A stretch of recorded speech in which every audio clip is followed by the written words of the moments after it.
Guys স্বাগতম to my channel blogger Khanjan. তো মই বহু দিনৰ পৰা আপোনালোকৰ বাবে এটি লং ব্লগ লৈ আহিম বুলি ভাবি আছিলোঁ। তো আজি এই লং ব্লগটো লৈ আহিছোঁ।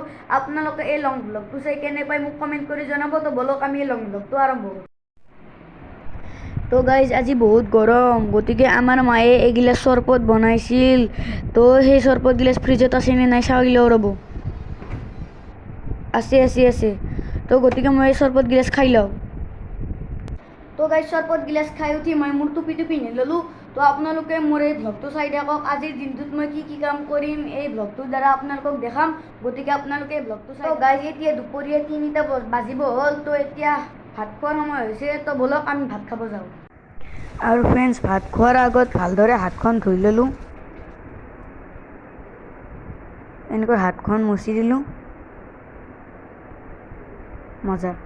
তো ফ্ৰেণ্ডছ এতিয়া ভাত খাওঁ। তো ফ্ৰেণ্ডছ ভাত চাত খাই উঠিলোঁ, এতিয়া অলপ শুওঁ। তো গাইজ মই এতিয়া শুওঁ, আপোনালোকক লগ পাম কিছু সময় পিছত। তো তেতিয়ালৈকে বাই বাই।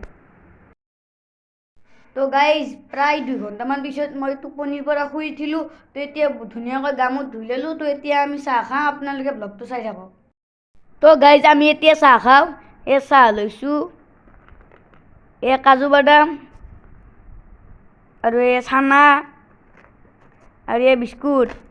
তো আমি এতিয়া চাহ খাওঁ। তো ফ্ৰেণ্ডছ আমি এতিয়া চাহ খাই ল'লোঁ। তো ফ্ৰেণ্ডছ এতিয়া চাহ তাহ খাই ল'লোঁ। এতিয়া প্ৰায় ৰাতি 8টা বাজিবই হ'ল। তো এতিয়া পঢ়াৰ সময় হৈছে। তো আমি এতিয়া পঢ়োঁ, আপোনালোকক লগ পাম প্ৰায় 3-4 ঘণ্টা পাছত। তো গাইজ এতিয়া ভাত খাব হৈ গ'ল। তো বলক আমি ভাত খাব যাওঁ। তো ফ্ৰেণ্ডছ আজি মায়ে কণীৰ আঞ্জা বনাইছে, গতিকে আমি ভাতকেইটা খাই লওঁ। তো গাইজ এতিয়া ভাত চাত খোৱা হৈ গ'ল। তো এতিয়া প্ৰায় 11টাই বাজে। তো গতিকে এতিয়া শুবৰ সময় হৈছে। তো এতিয়া আমি শুম। তো আজিৰ ভিডিঅ'টোত ইমানেই আছিল। লগ পাম অন্য এটা ভিডিঅ'ত। তেতিয়ালৈকে বাই বাই।